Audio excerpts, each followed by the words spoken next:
Hello students. Units dimensions and vectors जिस chapter को हम कर रहे हैं उसका थर्ड एंड लास्ट वीडियो आज हम डाल रहे हैं, अपलोड कर रहे हैं आपके लिए। हमने लास्ट टाइम वेक्टर एडिशन के क्वेश्चंस किए थे, तो आगे उसी के क्वेश्चंस और करने हैं। तो एक पहला क्वेश्चन देखिए यहाँ पर, two vectors of equal magnitude give resultant of magnitude equal to that of other vector, find the angle between two vectors. यानी हमारे पास दो वेक्टर्स हैं जिनके मैग्नीट्यूड आपस में इक्वल हैं और उनको ऐड करके जो रिजल्टेंट आ रहा है उसका मैग्नीट्यूड भी उन्हीं के इक्वल है। तो find the angle between the vectors. तो ए और बी दो वेक्टर्स हैं और A vector plus B vector is equal to R vector. R का मैग्नीट्यूड, ए का मैग्नीट्यूड, बी का मैग्नीट्यूड आपस में इक्वल है, क्वेश्चन के अंदर दिया हुआ है। हमें ए और बी के बीच का एंगल निकालना है। तो फॉर्मूला होता है आर का मैग्नीट्यूड निकालने का, under root A square plus B square plus two A B cos theta. तो आर और बी दोनों की जगह हम ए ले लेंगे, तो A square equals A square plus two A square cos theta. और यहां से सॉल्व करने के बाद कॉस थीटा आ गया -1/2। सिंपली थीटा इक्वल्स 120 डिग्री, क्योंकि कॉस 120 डिग्री -1/2 होता है, तो थीटा यानी ए और बी के बीच का एंगल 120 डिग्री आया। ये पहला क्वेश्चन। Next question, a man moves in an open field such that after moving 10 metre in a straight line he makes a sharp turn of 60 degree to his left. Find the net displacement after 7 such turns. यानी एक आदमी open field में चल रहा है और हर बार 10 metre चलने के बाद, स्ट्रेट लाइन में 10 मीटर चलता है, उसके बाद 60 डिग्री का एक लेफ्ट टर्न लेता है और फिर 10 मीटर चलता है, फिर 60 डिग्री का लेफ्ट टर्न लेता है। इस तरह से वो 7 बार टर्न लेता है। तो 7 टर्न्स के बाद उसकी टोटल डिस्प्लेसमेंट कितनी होगी ये आपको फाइंड आउट करना है। तो देखिए फिगर समझिए इसका। ए से उसने स्टार्ट किया, ए उसका स्टार्टिंग पॉइंट हुआ, पहले ए से बी आया 10 मीटर, फिर 60 डिग्री का टर्न लिया, फिर सी तक आया, फिर सी से डी आया 60 डिग्री। अगर आप देखें तो 360 डिग्री में एक चक्कर पूरा होता है और एक टर्न में वो 60 डिग्री चल रहा है। तो इसका मतलब 360 डिवाइडेड बाय 60 यानी कि 6 सच मूवमेंट्स के बाद वो पूरा एक टर्न घूम जाएगा। तो वापस 6 टर्न के बाद वो पॉइंट ए जहां से उसने स्टार्ट किया था वहीं आ जाएगा। तो लास्ट जो उसकी मूवमेंट होगी 7th टर्न में वो ए से बी की होगी, जो कि 10 मीटर होगा। तो ए से उसने स्टार्ट किया, 6 के बाद वो वापस ए पे आया और बी तक लास्ट में गया, तो उसकी total displacement A to B यानी 10 मीटर होगी। ये सेकंड क्वेश्चन। अगला क्वेश्चन देखिए, थोड़ा सा अलग तरह का है आपके लिए। If the angle alpha between two forces of equal magnitude, यानी दो फोर्सेस हैं, इनके मैग्नीट्यूड आपस में इक्वल है, उनका एंगल है अल्फा। उस एंगल को हमने रिड्यूस किया, reduce to alpha minus pi by 3, then the magnitude of their resultant becomes √3 times of earlier one. यानी जब ए और बी, F1 F2 दो फोर्सेस थे इक्वल मैग्नीट्यूड के, उनके बीच अल्फा एंगल था।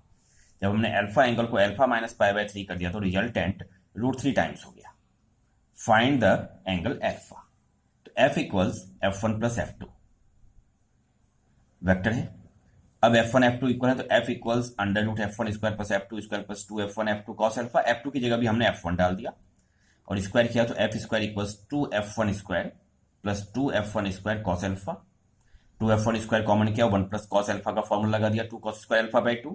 ट्रिगो के अंदर आप ये फॉर्मूला पढ़ते हैं। तो F square equals 4 F1 square cos square alpha by 2। ये हमारी पहली इक्वेशन आ गई। अब हमने क्या किया, अल्फा जो एंगल था उसको अल्फा माइनस पाई बाई 3 कर दिया, जैसा कि क्वेश्चन के अंदर दिया हुआ है। तो फोर्स F से √3F हो गया और फिर से दोबारा वही फॉर्मूला लगाया मैग्नीट्यूड का। और जब दोबारा सॉल्व किया तो 3F square equals 4F1 square cos square alpha by 2 minus pi by 6 से पूरा सॉल्व करके सिमिलर प्रोसेस पे आ गया। अब ये सेकंड इक्वेशन है और ये फर्स्ट इक्वेशन थी। तो सेकंड इक्वेशन को फर्स्ट इक्वेशन से डिवाइड किया तो 3 equals cos square alpha by 2 minus pi by 6 upon cos square alpha by 2। अब इसको इधर ले गए, कॉस स्क्वायर अल्फा बाई 2 को लेफ्ट साइड और वापस रूट कर लिया। तो √3 cos alpha by 2 equals cos alpha by 2 minus pi by 6। और यहां से इसको मैंने 2 कर दिया मल्टीप्लाई और 2 से डिवाइड भी, √3 बाई 2। √3 बाई 2 से ये होगा कि हम इसको कॉस पाई बाई 6 लिख सकते हैं, जैसा कि कॉस पाई बाई 6 √3 बाई 2 होता है। तो हमने उसी के लिए ऐसा किया है। और ये जो cos alpha by 2 minus pi by 6 था, इसको हमने एक्सपेंड कर दिया इस तरह से। तो अब कॉस पाई बाई 2 हो गया cos alpha by 2 cos pi by 6 plus sine alpha by 2 sine pi by 6, cos pi by 6 √3 by 2 और साइन पाई बाई 6 1/2।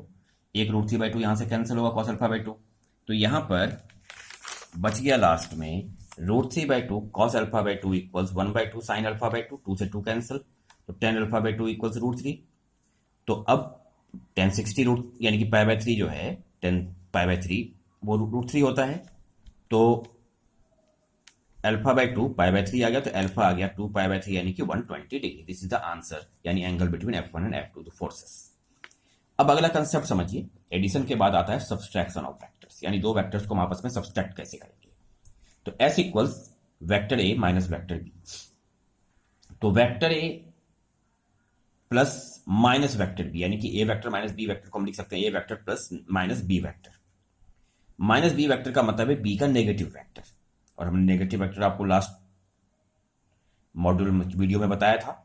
तो ये A वेक्टर हुआ और ये B वेक्टर हुआ है, तो माइनस B इसके ठीक ऑपोजिट होगा, इक्वल मैग्नीट्यूड का। तो A और B के बीच में थीटा का एंगल था, तो A और माइनस B के बीच पाई माइनस थीटा का एंगल होगा। S रिजल्टेंट है सब्सट्रैक्शन का, तो S इक्वल्स आएगा √a² plus b² minus 2ab cos theta. इससे आप दो वेक्टर्स के सब्सट्रैक्शन का मैग्नीट्यूड निकाल सकते हैं। If S vector makes an angle beta with A, then tan beta equals b sin theta upon a minus b cos theta. अब अगला कंसेप्ट समझिए, नल वेक्टर यानी कि जीरो वेक्टर। एक ऐसा वेक्टर जिसका मैग्नीट्यूड जीरो हो उसको हम कहते हैं नल वेक्टर यानी कि जीरो वेक्टर। जैसे मान लीजिए कि वेक्टर ए और वेक्टर बी आपस में इक्वल हैं, और हम vector A minus vector B करें, यानी कि दो इक्वल वेक्टर्स को आपस में सब्सट्रैक्ट करें, तो उस केस में हमें जीरो वेक्टर मिलता है, क्योंकि हम जिस पॉइंट से स्टार्ट करते हैं उसी पॉइंट पे वापस आते हैं। और एक कंसेप्ट याद रखना है कि the direction of a null vector is undefined, यानी कि किसी नल वेक्टर की डायरेक्शन डिफाइन नहीं कर सकते, पता नहीं कर सकते, अनडिफाइंड रहता है। अब यूनिट वेक्टर। यूनिट वेक्टर का मतलब एक ऐसा वेक्टर जिसका मैग्नीट्यूड 1 हो, it is a vector of magnitude 1। A unit vector is taken to specify direction, कि किस डायरेक्शन में कोई वेक्टर है, बेसिकली उस डायरेक्शन को स्पेसिफाई करने के लिए हम उस डायरेक्शन का यूनिट वेक्टर लेते हैं। अ unit vector in direction of vector A is represented by A cap. तो अगर मैं वेक्टर ए को ए के मैग्नीट्यूड से डिवाइड कर दूं, तो मुझे वेक्टर ए के डायरेक्शन का यूनिट वेक्टर निकल जाएगा, यानी कि A cap, unit vector A cap equals vector A divided by magnitude of vector A. अब इसके बाद एक बड़ा इंपॉर्टेंट कंसेप्ट होता है रिजोल्यूशन ऑफ वेक्टर्स का। हमारे पास कोई वेक्टर है तो हम उसको एक्सेस में रिजॉल्व कर सकते हैं। तो सबसे पहले समझिए कि दो एक्सेस में कैसे रिजॉल्व करते हैं, एक्स और वाई में। मान लीजिए कि ये कोई वेक्टर ए है जो ओपी, ये डायरेक्शन है जो दिखा रहा है ए वेक्टर को, और हमें एक्स और वाई एक्सिस में इसको रिजॉल्व करना है। वेक्टर ए यहां पर थीटा एंगल बनाता है एक्स एक्सिस के साथ, तो पी जो वेक्टर ए का हेड है वहां से एक परपेंडिकुलर पी एम ड्रॉ किया ऑन एक्स एक्सिस, और फिर पी एन ड्रॉ किया ऑन वाई एक्सिस। अब ओ पी एम में अगर मैं कॉस थीटा लूंगा तो वो होगा O M upon O P, O M upon O P, और ओ पी जो है वो वेक्टर ए के मैग्नीट्यूड को दिखा रहा है, तो ए आ गया, तो ओ एम अपॉन ए, तो O M equals A cos theta. इसी तरह से साइन थीटा लूंगा तो वो आएगा पी एम, और पी एम और ओ एन आपस में इक्वल है, तो O N upon O P, और ओ पी ए के इक्वल हुआ, तो O N equals A sine theta. अब ओ एम यानी जो परपेंडिकुलर पी एम डाला गया है उसका जो फुट है यहाँ पर एम, उसका ओरिजिन से डिस्टेंस ओ एम, इसको हम कहते हैं x component of vector A, और ओ एन को कहते हैं y component of vector A. तो A x x component A cos theta, और वेक्टर ए का y component A y equals A sine theta. तो कॉम्पोनेंट वाइज हम vector को लिखते हैं A x I cap plus A Y J cap. तो vector A equals A x I cap plus A Y J cap. I cap क्या है, unit vector in the direction of x axis, and j cap is unit vector in the direction of y axis.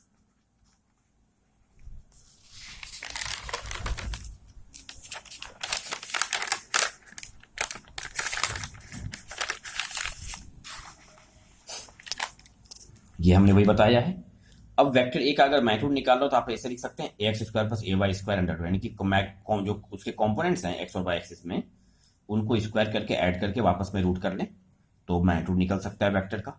और अगर direction निकालनी हो tan theta, यानी x axis का theta angle बनाया तो tan theta equals A y upon A x, यानी components का ratio. Now we discuss the resolution of a vector in three components that is along x y and z axis. अब vector A है, x axis के साथ alpha angle बना रहा है, Y axis के साथ बीटा एंगल बना रहा है और जेड एक्सिस के साथ गामा एंगल बना रहा है। तो एक्स कंपोनेंट होगा ए कॉस अल्फा, वाई कंपोनेंट होगा ए कॉस बीटा और जेड कंपोनेंट होगा ए कॉस गामा। तो तीन एक्सिस में लिखेंगे ए x I cap plus A Y J cap plus A Z K cap, ये हमारा वेक्टर ए हुआ। आई कैप और जे कैप हम ऑलरेडी आपको बता चुके हैं कि unit vector along x axis and unit vector along y axis. K cap होता है unit vector along z axis. Magnitude आएगा under root A x square plus A y square plus A z square. ये vector A का इस तरह से magnitude निकाला जा सकता है। एक इंपॉर्टेंट कंसेप्ट आपको बता रहा हूं, लामीज थ्योरम। जैसे कई सारे फोर्सेस होते हैं, एक ही पॉइंट पे लग रहे हैं और उनका रिजल्टेंट जीरो है, यानी कि एक बॉडी के ऊपर तीन फोर्सेस लग रहे हैं एक पॉइंट पर और रिजल्टेंट जीरो, यानी कि बॉडी इक्विलिब्रियम में। इसको यहाँ फिगर में समझिए, F1, F2, F3 तीन फोर्सेस हैं, तीनों का रिजल्टेंट जीरो है, एक ही पॉइंट पे लग रहे हैं। F2, F3 के बीच एंगल है अल्फा, F1, F3 के बीच एंगल है बीटा और F1, F2 के बीच एंगल है गामा। तो F1 upon sine alpha equals F2 upon sine beta equals F3 upon sine gamma. ये कहता है हमारा ये कि इसका वैल्यू होगा। अब ये लामीज थ्योरम है, जिससे आप तीन फोर्सेस जो एक ही पॉइंट पर लग रहे हैं और उनका रिजल्टेंट अगर जीरो है तो इस रिलेशन से हम काफी क्वेश्चंस को सॉल्व कर सकते हैं। स्केलर और dot product of two vectors, A और बी दो वेक्टर्स हैं जिनके बीच थीटा का एंगल है, डॉट प्रोडक्ट यानी कि रिजल्टेंट स्केलर आएगा। दो वेक्टर्स का प्रोडक्ट स्केलर भी आ सकता है, वेक्टर भी आ सकता है। सबसे पहले आप स्केलर प्रोडक्ट को समझिए। तो स्केलर प्रोडक्ट होता है जिसमें स्केलर आता है resultant, the product of either scalar with magnitude equal to product of magnitude of vectors and cosine of the angle between the vectors, यानी कि A dot B scalar product is equal to A B cos theta. A का magnitude, B का magnitude और cos theta, theta है angle. अब अगर theta zero हुआ तो कॉस जीरो वन होता है, तो उस केस में A dot B A B के इक्वल आएगा। अगर थीटा पाई बाय टू हुआ तो कॉस थीटा जीरो आएगा, तो ए डॉट बी जीरो आएगा। So if two vectors are perpendicular to each other then their scalar product is zero. दो vectors को अगर आपको परपेंडिकुलर प्रूव करना हो तो ये कंसेप्ट आपके लिए काफी इंपॉर्टेंट होता है, उसके स्केलर प्रोडक्ट को जीरो कर दीजिए। If theta equals pi cos theta equals minus one, तो उस केस में A dot B minus A B आएगा, जो कि आप देख सकते हैं। इसके बाद आगे के कंसेप्ट,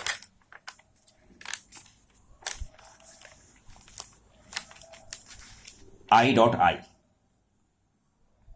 जैसे आई कैप और आई कैप का आपस में प्रोडक्ट, डॉट प्रोडक्ट। तो आई का मैग्नीट्यूड वन, आई इसका magnitude one, cos zero zero one हो गया तो वन आ जाएगा। इसी तरह से I dot I, J dot J, के डॉट के सब वन होते हैं। लेकिन अगर आई कैप डॉट जे कैप करें तो वहां पे 90 डिग्री के एंगल की वजह से जीरो हो जाता है, क्योंकि आई कैप और जे कैप आपस में परपेंडिकुलर होंगे। तो I cap dot J cap dot I cap, J cap dot K cap dot J cap, I cap dot K cap dot I cap, ये सब जीरो होंगे। अब अगर ए वेक्टर दिया हुआ है ए x I cap plus A Y J cap plus A Z K cap और B vector दिया हुआ है बी एक्स आई कैप प्लस बी वाई जे cap plus B Z K cap, तो डॉट प्रोडक्ट में क्या होगा? आई का आई के साथ, बी का जे के साथ, के साथ सीधा कर लेंगे, दूसरे के साथ जीरो ही होना है। तो A dot B equals A x B x plus A y B y plus A z B z. अब वेक्टर ए डॉट वेक्टर यानी डॉट प्रोडक्ट खुद के साथ किसी वेक्टर का, तो वो फिर कॉस जीरो एंगल होगा, दोनों के मैग्नीट्यूड ए होंगे, तो ए स्क्वायर यानी कि A dot A equals A square. Scalar product के अपने कुछ एग्जांपल्स होते हैं, जैसे वर्क, फोर्स और डिस्प्लेसमेंट का स्केलर प्रोडक्ट होता है। इलेक्ट्रिक फ्लक्स, इलेक्ट्रिक फील्ड और एरिया वेक्टर का स्केलर प्रोडक्ट होता है। मैग्नेटिक फ्लक्स, मैग्नेटिक फील्ड और एरिया वेक्टर का स्केलर प्रोडक्ट होता है। इलेक्ट्रिक करंट, करंट डेंसिटी और एरिया वेक्टर का स्केलर प्रोडक्ट होता है। अब एक अगला क्वेश्चन देखिए यहाँ पे डॉट प्रोडक्ट से related. If I cap plus two J cap plus N K cap is perpendicular to four I cap plus two J cap plus two K cap then find the value of N. यानी दो vectors यहाँ पे दिए हुए हैं जो कि आपस में परपेंडिकुलर है, एन निकालना है। तो ए और बी दो वेक्टर्स हो गए, ए परपेंडिकुलर टू बी है तो ए डॉट बी जीरो होगा। अब यहाँ आई कैप और यहाँ फोर आई कैप जब प्रोडक्ट करेंगे तो फोर आएगा डॉट प्रोडक्ट। टू जे कैप और टू जे कैप आपस में करेंगे तो टू इंटू टू फोर आएगा, और N K cap plus two K cap यहाँ करेंगे तो टू एन आएगा। तो फोर प्लस टू एन, ये डॉट प्रोडक्ट का वैल्यू आया जो कि हमें जीरो लेना है। तो two N equals minus eight, N equals minus four. आ जाइए वेक्टर प्रोडक्ट के ऊपर। वेक्टर और क्रॉस प्रोडक्ट ऑफ वेक्टर्स, ये वेक्टर ए है, ये वेक्टर बी है, दोनों के बीच थीटा का एंगल है। तो A cross B is equal to A B sine theta N cap, where N cap is unit vector perpendicular to both A and B. यानी एन कैप बेसिकली डायरेक्शन बताएगा A cross B की। ध्यान रखना है cross product में vector product है तो resultant vector आएगा। So vector product is defined as a vector of magnitude AB sin theta and direction perpendicular to plane containing A and B. यानी दो वेक्टर का वेक्टर प्रोडक्ट एक vector और B vector दोनों के परपेंडिकुलर आएगा। अगर थीटा जीरो हुआ या कि थीटा पाई हुआ यानी कि 180 डिग्री, तो साइन जीरो भी जीरो होता है, साइन 180 भी जीरो होता है, तो ए क्रॉस बी जीरो आएगा। अगर थीटा पाई बाय 2 यानी कि 90 डिग्री हुआ तो साइन थीटा 1 होगा, तो A cross B equals A B N cap, और ए क्रॉस बी का मैग्नीट्यूड कितना आया, ए बी के इक्वल इस केस में। अब ए क्रॉस बी और बी क्रॉस ए आपस में ऑपोजिट डायरेक्शन में होते हैं, यानी कि A cross B equals negative of B cross A, anti commutative. लेकिन क्रॉस प्रोडक्ट डिस्ट्रीब्यूशन लॉ को फॉलो करता है। A cross B plus C equals a cross B plus A cross सी। इसे समझिए आई क्रॉस आई, जे क्रॉस आई, जे और के क्रॉस के, ये सब जीरो होता है क्योंकि खुद के साथ यहाँ पे जीरो का एंगल होगा। लेकिन अगर हम आई क्रॉस जे करें तो के कैप, जे क्रॉस के करें तो आई कैप, के क्रॉस आई करें तो जे कैप। लेकिन अगर जैसे आई क्रॉस जे अगर के कैप आया तो जे क्रॉस आई माइनस के कैप होगा अपोजिट डायरेक्शन में। इसी को पूरा हमने यहाँ पे समझाया है ये सर्कल से। आई क्रॉस जे के कैप, देखिए क्लॉकवाइज डायरेक्शन में घूमना है आपको, लेकिन अगर आप जे क्रॉस आई करेंगे तो उससे माइनस के कैप आ जाएगा, और ये सारे आप इसी से निकाल सकते हैं। जैसे जे क्रॉस के आई कैप आएगा, लेकिन के क्रॉस जे करेंगे तो माइनस आई कैप आएगा क्योंकि एंटी क्लॉकवाइज आपकी रोटेशन होगी। दो वेक्टर्स जो कंपोनेंट के फॉर्म में दिए हुए हैं उनका हम किस तरह से करेंगे, तो vector A equals X I cap plus A Y J cap plus A Z K cap, B vector equals B X I cap plus B Y J cap plus B Z K cap.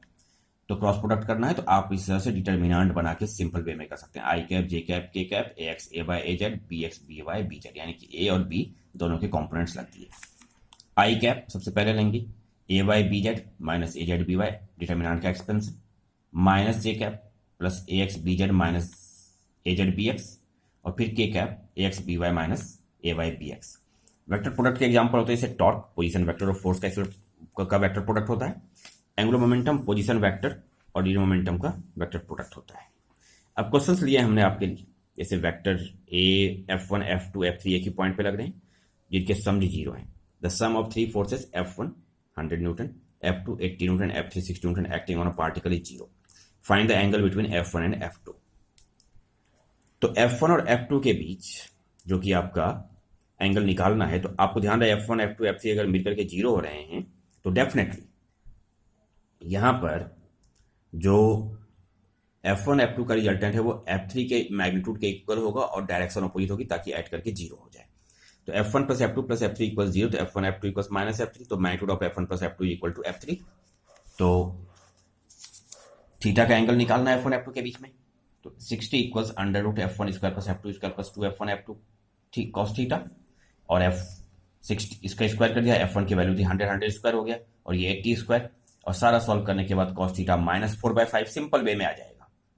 तो theta equals 143 degree है, क्योंकि cos चूंकि यह minus में आ रहा है तो second quadrant में आएगा, और ये माइनस 37 डिग्री के इक्वल तो 143 डिग्री हो जाएगा, यानी 180 माइनस 37 डिग्री। अगला question, the direction of three forces 1 Newton 2 Newton 3 Newton acting on a particle is parallel two sides of an equilateral triangle taken in order. Find the magnitude of their resultant. यानी तीन forces हैं 1 Newton 2 Newton 3 Newton के, जिनके directions equilateral triangle के sides के parallel हैं, तो इसमें उनका रिजल्टेंट का मैग्नीट्यूड निकालना है। इसमें हम कंपोनेंट वाइज करेंगे, एक्स और वाई दो एक्सिस ले लिए। पहला 1 न्यूटन का फोर्स था जो कि हमने एक्सिस के अलॉन्ग ले लिया, ये इधर ले लिया और ये इधर ले। इक्विलेटरल ट्रायंगल में अंदर के एंगल 60 डिग्री है तो बाहर के एंगल 120 डिग्री होंगे, और ये इन सारे फोर्सेस के बीच के आपस के एंगल्स होंगे। अब हमने ए का जब लेंगे तो ए का एक्स कॉम्पोनेंट की एक्सिस में है तो 1 न्यूटन आएगा, वाई कॉम्पोनेंट इसका 0 होगा। ओबी जो कि 2 न्यूटन का है, इसका एक्स कॉम्पोनेंट नेगेटिव आएगा, सेकंड क्वाड्रेंट की तरफ चला गया, तो -2 cos 60 यानी -1 न्यूटन। और जो इसका वाई कॉम्पोनेंट होगा वो 2 sin 60 यानी कि 2 √3/2 यानी कि √3 न्यूटन आ गया। और जब जेड कॉम्पोनेंट लेंगे 3 का, तो इसमें एक्स कॉम्पोनेंट भी नेगेटिव होगा, वाई कॉम्पोनेंट भी नेगेटिव होगा, क्योंकि ये थर्ड क्वाड्रेंट में है।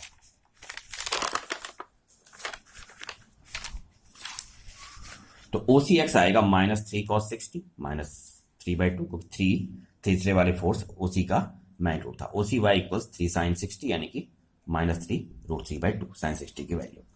तो नेट के लिए एक्स कॉम्पोनेंट और वाई कॉम्पोनेंट तीनों के एक्स पहले फोर्स, दूसरे फोर्स, तीनों फोर्स के एक्स वाई जेड कॉम्पोनेंट हम ऐड कर, एक्स वाई कॉम्पोनेंट ऐड कर देंगे। तो ये आ गया -3/2 और ये आ गया -√3/2। अब एफ का मैग्नीट्यूड निकालना है तो F square plus F y square, components का स्क्वायर कीजिए और ऐड कीजिए, तो 9/4 प्लस 3/4 यानी कि √3 न्यूटन फाइनल आंसर आ गया। अगला question, vector A equals I cap plus J cap minus K cap, B vector equals 2i cap plus 3j cap plus 5k cap, find the angle between A and B. तो angle निकालना है तो dot product कीजिए, A dot B equals A B cos theta, dot product component wise आ जाएगा, magnitude भी निकाल देंगे, तो 2 + 3 - 5 ए और बी का डॉट प्रोडक्ट, ये पूरा आपका जीरो आ गया।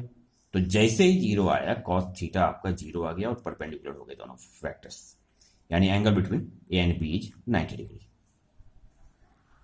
अब अगला question, A vector equals 2i cap plus 3j cap minus K cap, B vector equals 3i cap minus 2j cap minus 2k cap, और C vector equals pi cap plus pj cap plus 2pk cap, find the angle between A vector minus B vector and A vector minus B vector and C vector, यानी कि ए minus B और सी के बीच का निकाल। सबसे पहले ए minus B कर लीजिए, करेंगे -i cap plus 5j cap plus k cap. अब a माइनस बी का मैग्नीट्यूड निकाल लिया, 1 का स्क्वायर प्लस 5 का स्क्वायर प्लस 1 का स्क्वायर, तो √27 यानी कि 3√3 आ गया। और c का magnitude p square plus 2p का होल स्क्वायर, तो 4p स्क्वायर आ गया, तो √6p। अब डॉट प्रोडक्ट कर दिया, डॉट प्रोडक्ट करने के बाद आपका a माइनस बी आप निकाल चुके हैं और c के साथ उसका डॉट प्रोडक्ट करेंगे, तो -p plus 5p plus 2p, a minus B का मैग्नीट्यूड 3√3 और b का मैग्नीट्यूड √6p कॉस थीटा, तो आ गया कॉस थीटा इक्वल्स √3/2, p से p कैंसिल हो गया, तो थीटा इक्वल्स कॉस इनवर्स √2/3।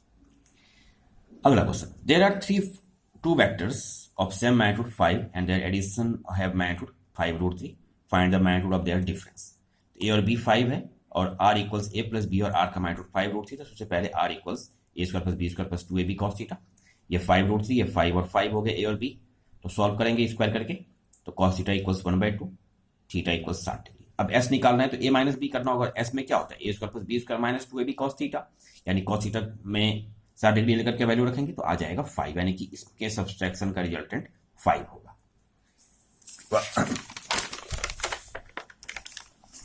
अगला क्वेश्चन देखिए, ये एक पैरेललोग्राम है ABCD, AC पैरेललोग्राम का डायगोनल है और BD पैरेललोग्राम का डायगोनल है। AC वेक्टर दिया हुआ है i cap plus 2j cap plus 4k cap, BD vector दिया हुआ है i cap minus 3j cap plus k cap, find BC निकालना है।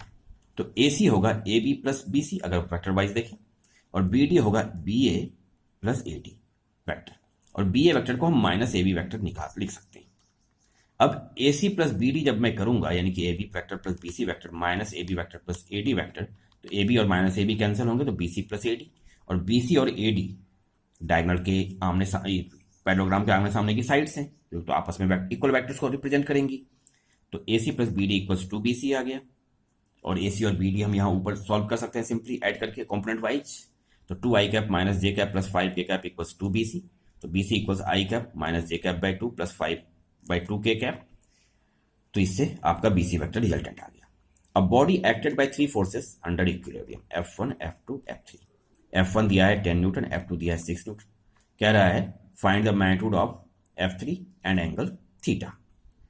तो अब F1 यहां पर y एक्सिस का 37 डिग्री एंगल बना रहा है, तो इसका एक y कॉम्पोनेंट और x कॉम्पोनेंट निकाल लिया, तो F1 sin 37 i cap plus F1 cos 37 j cap, तो 10 और sin 37 की वैल्यू 3/5 और cos 37 की वैल्यू 4/5, तो F1 वेक्टर आ गया 6i cap plus 8j cap, और F2 आ जाएगा यहां पर minus F2 sin theta i cap, second quadrant में तो x कॉम्पोनेंट नेगेटिव आएगा, plus F2 cos theta j cap, F2 equals minus 6 sin theta i cap plus 6 cos theta j cap, और F3 पूरी तरह से y एक्सिस के negative direction में, तो माइनस F3 j कैप।